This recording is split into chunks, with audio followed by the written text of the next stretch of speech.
You ever have one of those moments when life just flips? Like you wake up one morning and realize everything you thought was stable, your home, your marriage, your sense of who you are, is sitting on a thin crack of glass that's about to shatter? Yeah, that was me 2 years ago. My name's Mike Reynolds, 51, born and raised in Ohio. Lived in the same damn house for 27 years. Got a decent job managing a hardware store. Raised 3 kids. Evan, 30, Nicole, 26, and Sam, the youngest, still finishing high school. I had what people call a good life. Simple, predictable, solid. And then one Tuesday night, around 9:30, I got a call that kicked that whole solid part straight in the teeth. It was from some number in Michigan. A nurse's voice. Calm, rehearsed. The kind they use when they're trying not to let you hear the real story behind it. Mr. Reynolds? Your wife, Laura, has been in an accident. I remember the next hour in flashes. Driving without thinking. Lights blending into streaks. Evan yelling through the phone that he was on his way. The smell of burnt coffee in the ER lobby when I got there.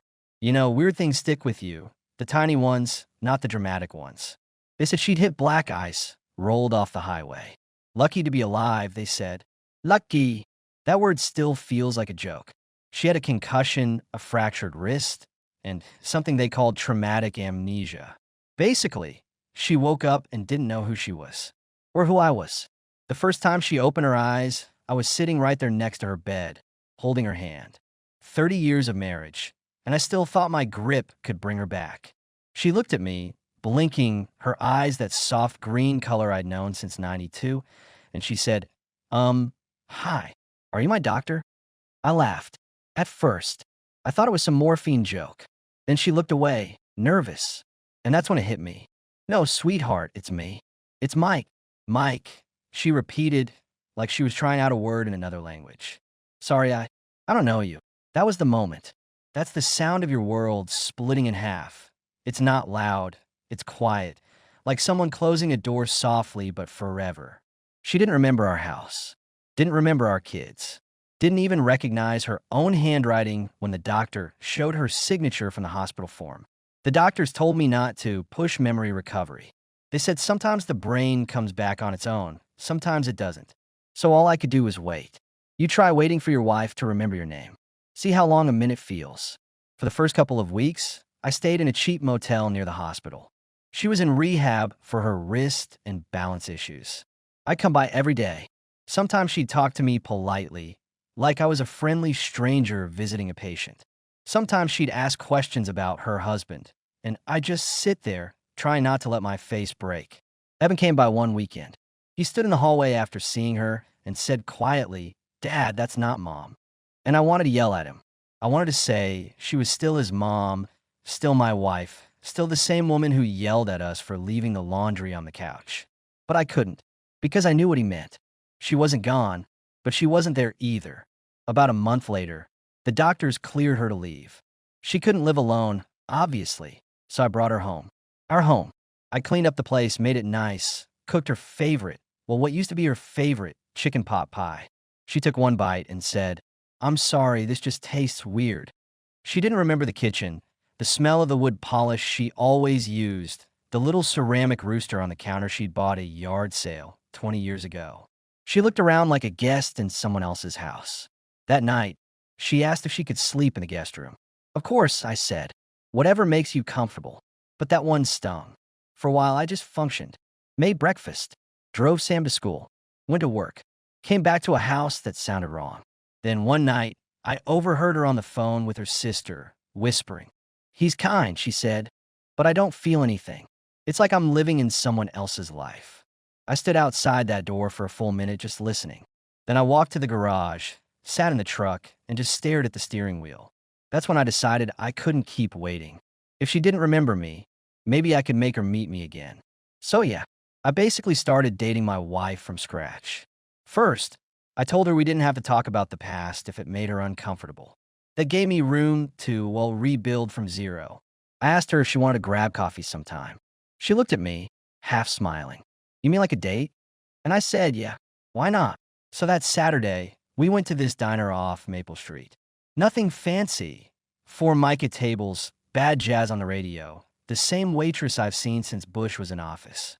And she sat across from me, wearing that same nervous smile I'd seen 30 years ago when I first asked her out at college. She stirred her coffee for way too long, and I realized she had the exact same habit. Muscle memory, maybe. I told her stories. Well, some were old memories, but I framed them like jokes or random anecdotes. I didn't say you and I. I said this couple I knew. We laughed.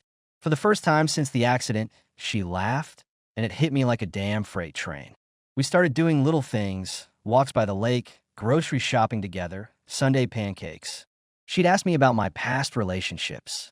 I told her, just one, but it was kind of serious. She smirked. How serious? I said, married and had 3 kids serious. She rolled her eyes and laughed. You're impossible. And for a second, she looked like her again. Sam wasn't thrilled. Dad, this is weird, he said one night while we were cleaning up after dinner. She's mom. You don't have to date her. Yeah, well, I said, maybe I do. He looked at me like I'd lost it. Maybe I had. But here's the thing. If you spend 30 years with someone, and then one day they're gone but still walking around, you'd do anything to get them back. We went to the fair that next weekend. I remembered she loved funnel cakes, so I bought one and handed it to her without saying a word. She took a bite, powdered sugar all over her lips, and said, God, this is amazing. How did you know I'd like this? Lucky guess. We rode the Ferris wheel. She gripped the safety bar like she always used to, pretending she wasn't afraid of heights. When we stopped at the top, the whole town spread out beneath us, lights flickering like lazy fireflies. She said quietly, it feels familiar. I don't know why. And I just smiled. Maybe you've been here before. Week by week, something started changing. She'd linger a little longer when we talked. She'd laugh easier. She'd call me just to tell me some random thing she saw on TV. One night, she asked, what was I like? Before, I thought about that for a second. Stubborn. Funny. Always right. Even when you weren't. You loved Christmas lights and hated cold pizza. You'd start 100 projects and finish maybe 3. She smiled. Sounds exhausting. Yeah, I said, but it was worth it. She looked at me differently that night, like she was trying to line up 2 versions of reality, the one I was describing and the one she was living. About a month into this, whatever it was, she asked if she could cook dinner one night. I said sure, but stood in the doorway like a nervous parent watching a kid drive for the first time. She moved around the kitchen like a stranger, opening the wrong drawers, checking labels twice, but then I noticed something. The way she hummed under her breath. The same tune she used to hum every time she cooked. Some old Fleetwood Mac song. And when she burned the first batch of garlic bread and started swearing under her breath, I couldn't help but laugh. She looked over mock offended. What's so funny? Nothing. Juste déjà vu. After dinner, we sat out on the porch. The air smelled like rain. She looked at me and said, you're patient. You know that? Most guys would have given up by now. I guess I'm not most guys. Why? Because I already know how good it can be. She didn't say anything for a minute. Then she leaned over and kissed me. Just like that. It wasn't dramatic. It wasn't movie perfect. But it was real. And for me, it was like getting my whole life handed back in 1 second. Of course, I didn't tell the kids right away. How do you even say that? Hey, your mom forgot us all. But good news, she's dating me again. Nicole figured it out first. She came over one Sunday, saw us making breakfast together, and said, okay, this is officially weird. Laura laughed and said, why? Because your dad's adorable? And Nicole's jaw practically hit the counter. Later, Nicole pulled me aside. Dad, I mean this in the nicest way possible, but are you sure this is healthy? I said, honey, she's smiling again. That's all I care about. Nicole looked at me for a long time, then just sighed. You two are insane. But it's kind of sweet. Things kept improving. She started recognizing little things, not memories but feelings. She'd walk into a room and pause, like her brain was whispering, you've been here. One afternoon, we were cleaning out the garage. She found an old box labeled Laura's Junk and opened it. Inside were a bunch of photos, ticket stubs, cards. She held up one picture of us from our honeymoon. Her with sunburned cheeks, me with a mullet I thought looked cool at the time. She frowned. That's you. Yeah, I know. Tragic haircut. She laughed. You looked happy. We were. She traced the photo's edge with her thumb. I want to remember this. And that's when I realized maybe she didn't need to. Maybe this new version of her could love me just as much without remembering the old one. We had our first real argument a few weeks later. She wanted to take a trip alone to find herself, as she put it. I panicked, told her it was too soon, that she still needed rest, that she wasn't ready. She snapped, "You're not my father, Mike. You don't get to decide for me." And I said, louder than I meant to, "I'm your husband." Silence. Then she looked at me, angry and confused. "You keep saying that like it means something to me, but it doesn't. Not right now." I walked out to the backyard, sat by the grill, and just stared at the grass until it got dark.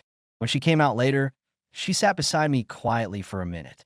Then she said, "I don't remember our past, but I know you care. I can feel that. Just let me figure out who I am without all the noise, okay?" I nodded. "I'll try." And I did. The next week, she went to visit her sister for a couple of days. I missed her like hell, even though it was barely 72 hours. When she came back, she was different, calmer, more certain. That night, we were sitting in the living room, TV on mute, just the two of us. She turned to me and said, "Can I tell you something?" "Of course. I think I'm falling for you." I froze. Again, she added, smiling. "Or maybe for the first time. I don't really know how it works." And that's when it hit me, all of it. Every sleepless night, every awkward conversation, every damn coffee date pretending we hadn't already lived a lifetime together. It was worth it. She'd fallen in love with me. Again, we renewed our vows 6 months later. Just the kids, a couple friends, nothing fancy. She didn't want a big thing. Said she wanted to keep it real. During the ceremony, she said, "I don't remember the first time I said I do, but I know this time I mean it." And I couldn't say much. My throat kind of locked up. Afterward, Evan pulled me aside. "You know, Dad, you're the only guy I know who managed to get the same woman to marry him twice." "Yeah," I said. "Guess I'm just that charming." He laughed. Or maybe she just really, really likes bad jokes. Life didn't magically fix itself after that. She still doesn't remember everything. Sometimes she'll hear a song and ask, "Was this ours?" Sometimes she forgets small things, where she put the keys, birthdays, stuff like that. But every morning, she wakes up, smiles, and says, "Hi, Mike." And I get to fall in love all over again, too. You know, people ask me if I ever wish she'd just remembered everything, like before the accident. And yeah, of course, there are moments I'd kill to share again. But then I think, maybe the universe gave us a second shot. Not many people get to experience that. I got to see my wife fall in love with me twice. And both times, she chose me. That's what love is, I guess. Not a memory, not a history, just a choice you keep making every single day. And if you're lucky, really lucky, she'll make it too.